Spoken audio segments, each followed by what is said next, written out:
Hello. I'm exhausted.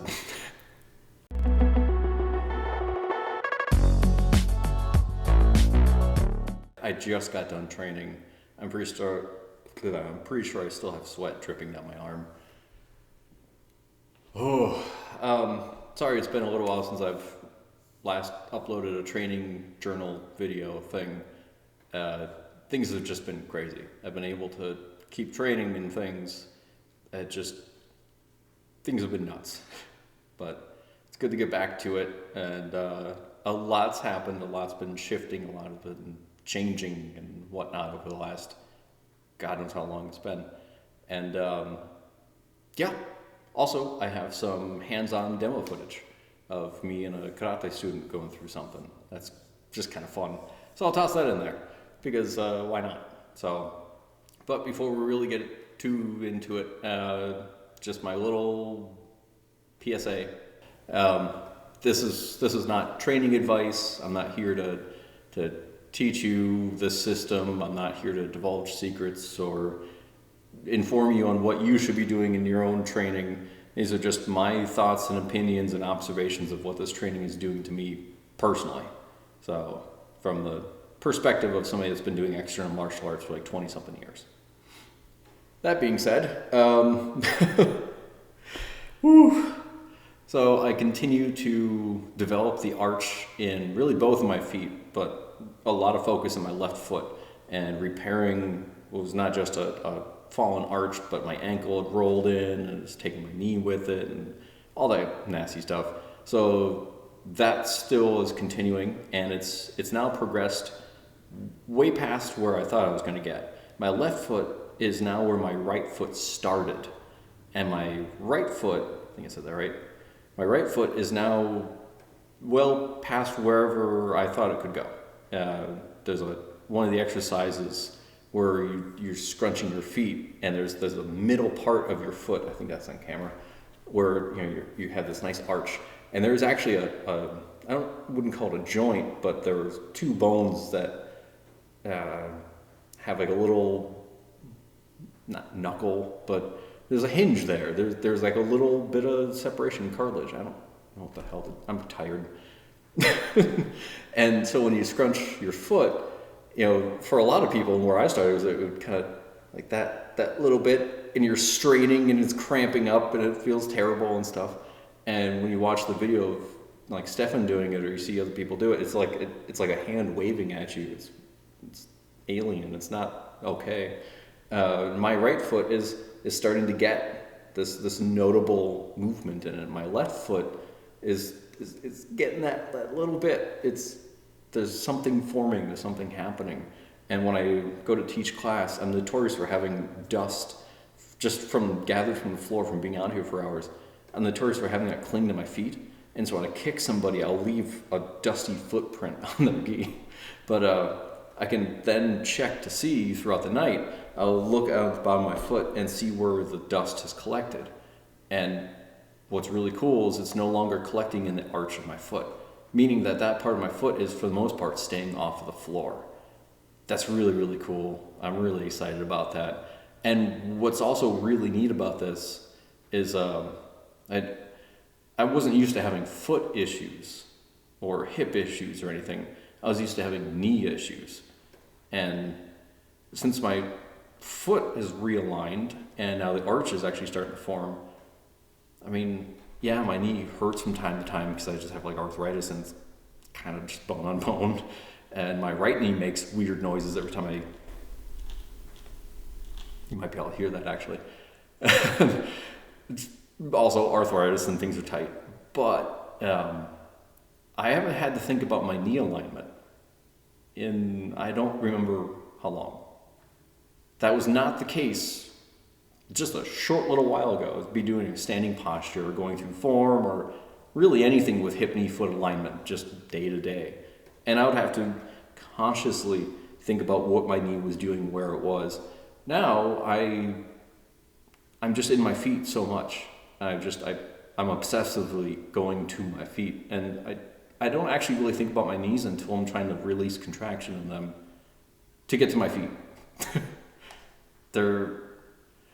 It's incredible. It's absolutely incredible. I've never not thought about my knees this much, and now I don't remember the last time I really did have to make that alignment happen. It's a really odd thing. Um, and funny enough, I'm just going to work my way out through my body and talking about what's been happening because that's kind of the order it's gone, actually. Um, I've been still working on the arches of my feet, but my top priority is shifted up into my hips a little bit. Because in July, I think it was, in July at camp, we were going through this exercise about stepping, in Taiji, stepping in the form and just how do you step? How do I make that happen? Because it's more difficult than you might think, than I ever thought, for damn sure. So we're going through this drill, and I thought I was doing it, but I was having trouble with it. Things weren't lining up, things weren't turning, and it was actually Jim. He showed me the right way to do it, and he had, I might have already told this story, I don't know, I don't really care, but I was bracing up against his back leg, and I mean, bracing, like, you're not gonna just move this leg, that's your back leg, you're not gonna just go like that, because I'm right here with both hands on and around your knee, bracing against it to keep you from doing that. What are you gonna do about it? Well, he still stepped, and I bounced back. His leg just moved all of me the opposite direction in the way I thought I was the most stable. It was insane. And so he's trying to talk me through how to do that. And that's when I had the realization of, oh, my hips are really closed off. Shit. And so I thought, man, I thought I was doing pretty good with my hips. I really did. No, my hips were closed.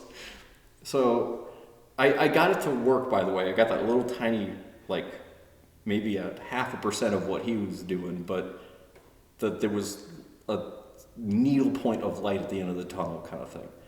So we have a bunch of different stretches and exercises for lower back and for hips and things like that. And funny enough, actually some of them I already do for karate.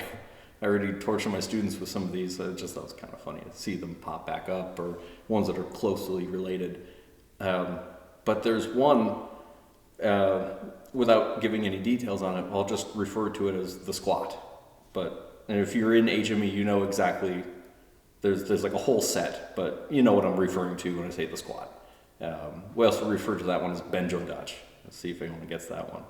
And it has a lot to do with opening the hips, opening up the lower back, and in my case, finding your feet. And a little while ago, I took the brute force approach to some of this because I realized that, if I went and took my time and I only went a little past what was really uncomfortable, that I'll progress. It's just going to take a while, especially since I am abnormally tight and things are really constricted. So I thought, since I'm kind of abnormally tight, maybe I should try abnormally hard to make it work properly. So in the stretch like the squat, I've been going for kind of endurance, I guess is a good way to put it. I'll just watch shows in that stretch, and you get pins and needles in your feet, and my feet go numb, and there's hot sensations and all sorts of crap where your brain is getting off red flags of, no, this isn't good. Like, you're hurting yourself is what's happening. But it's really not. Your brain's a liar. Mine is, at least, I don't know. And so you just sit like that. And my feet would literally turn white and they would beat red and all sorts of stuff. They don't do that anymore. I check every now and again, and it's just kind of interesting to me. But so I'll sit in that for a long time, and what that's been doing has been opening up the hips and opening up the back. My back couldn't release the way it can now before, but I also definitely wasn't able to release my back in that stretch, and now I can. Like, it actually literally goes, ugh. And then the weight goes down, it feels like it goes down the back side of my hips, and it's it's really easy to do that and then to have more weight in heels. And so you also release the front. I hope I'm not giving anything too crazy away, but I'm releasing more than just there. It kind of equalizes down in the feet. It's really, really odd. It's becoming more and more important how I send the weight down through the leg to control where the weight is in my foot. It's fascinating to me. And so sitting in the squat, I noticed that even though I had good hip, knee, foot alignment there, things weren't open. It was literally like a hose that was all crinkled and just no water getting through, or just like a trickle. And even though they weren't in like this, my knees weren't bobbing in or anything, they might as well have been. You know, they just weren't tearing at the joint. And so when that opened up a lot more, it was just kind of boop, and everything just sunk. And when everything sunk, I could feel down through my leg and I could feel down to my foot in ways that I can't really describe just yet. It feels like my body weight got down through my leg, and my knee, especially on my left side, it felt as though it was sagging in prior, and then from the hip it went boop, like something pushing through the hose that was all crinkled up before, and then the hose around it has to straighten out, the alignment happens, I guess. I don't know, it's like the pressure goes through that part first, and it goes, and everything else just kind of expands. I felt like it was filling with something, and I'm not like being metaphorical, or I mean, it's literally what it felt like. I'm really trying to use the best descriptors I can, and it suddenly felt like, even though it was the opposite of muscles working in a weird way, still work. I don't know. It's hard to describe, but they're not going and holding yourself there. It's the opposite. But man, the effort to maintain that just skyrocketed as soon as that happened.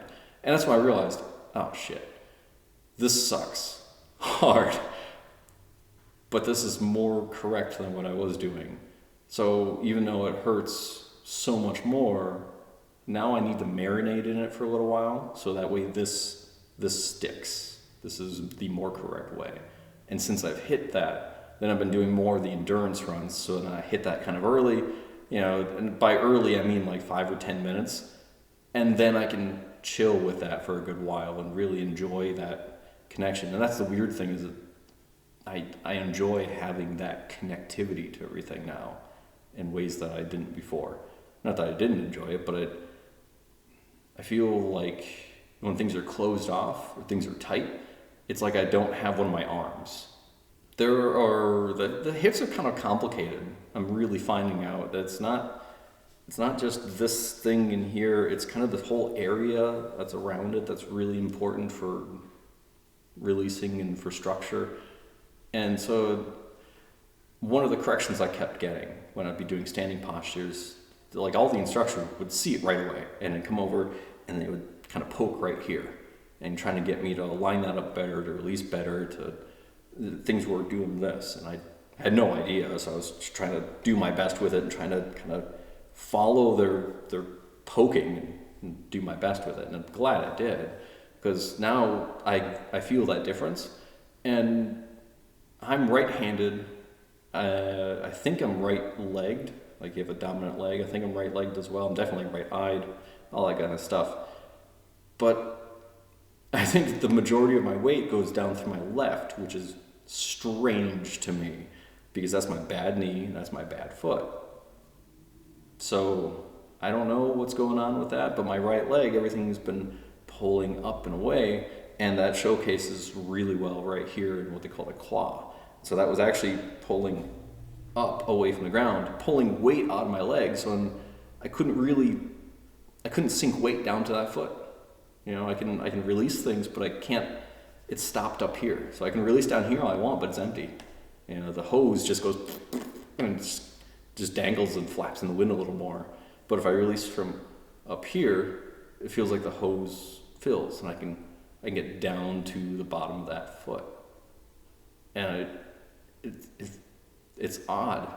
I thought that was going to be my more open side, but it's not the case. I've been finding that a lot in stance work. And oh god, so this is just gonna be a string of stories. Should just do these more frequently. I was in class the other day because while I'm the lead instructor here for karate, a good friend of mine, actually training partner for HME Taiji as well. It's kind of fun. She also teaches some of the adult classes here, and she teaches a few different things. And so it's really nice on those days because I get to be in line with the students as opposed to running the show. And so I get to practice my technique and all that kind of good stuff. So we're doing, I think we're in like line exercises or something, Hojo, and we got 2 horse stance. And if you don't know what horse stance is, it's a really popular karate stance. And we do shikodachi, not kibadachi. So kibadachi, your feet are forward. Shikodachi, your feet are out at an angle, and that way it maintains hip, knee, foot alignment, which so grateful that we have that one. But so we were going through this exercise, and you're down in horse stance. I don't know if I'm going to disappear off camera or not, but you're down in horse stance, and I shoot for flat back and trying to open up down to the foot and keep in good alignment this way, not leaning, not coming up, and all sorts of good things. And suddenly, right through here, just went, oh. And that same idea of the hose filling up and the weight dropping down happened in that front side, my right side. And it was extremely uncomfortable. But man, it felt stable. And it was really odd to be in a low horse stance. And I don't know, we held it for like a minute or 2 or something while she was talking and giving corrections. And it was really odd to have the muscles in that leg just go, ooh, and just like hanging off the bone, jiggly, not doing things to hold me up, like maybe TMI, but my butt cheek was loose. It's so weird. It's so strange. I don't know. I nerd out about that kind of thing because it doesn't make sense to me normally. I don't know. Anyway, I'm just going to talk about my butt cheeks. So getting up into the shoulders and everything like that, my shoulder game has really, really improved when actually something that a fellow HME student pointed out to me before one of the sessions in Green Bay. I was doing this stretch with my arms and shoulders, and she came up behind me and was poking at my shoulder blades and telling me to do something with my shoulder blades. And I realized I can't do that. It's wood back there. As much as I've been hammering my shoulders, I do all the shoulder stretches I know every time I train, as much as I can. And that part was just wood.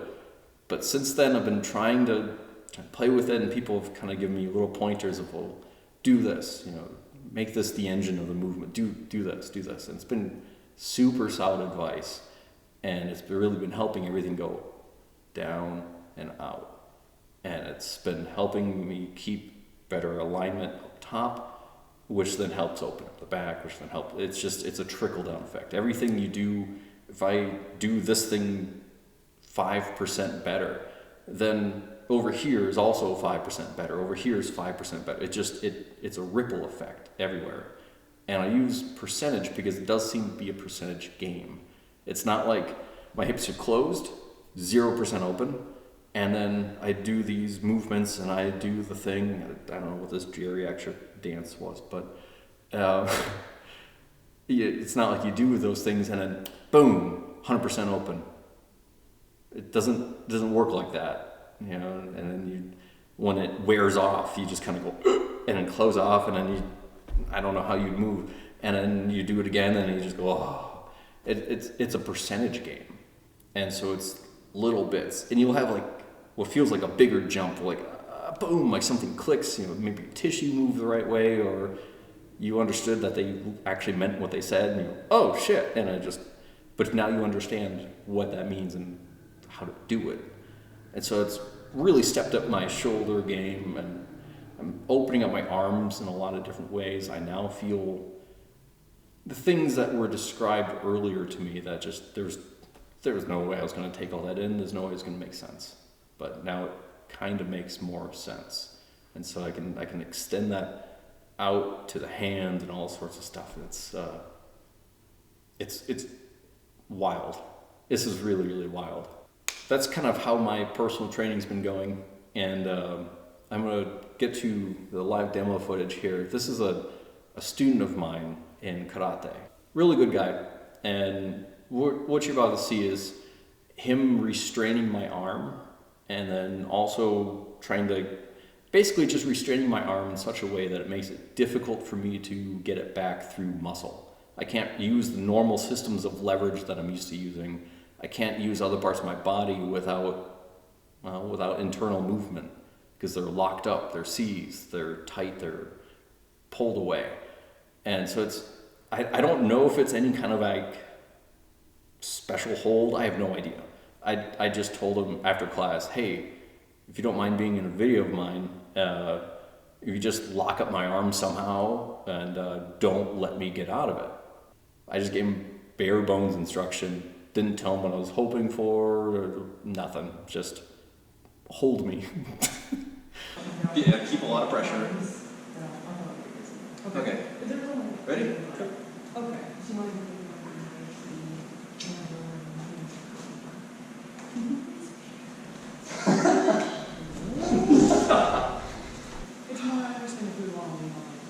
I like that you got me up off my heels too, that's nice.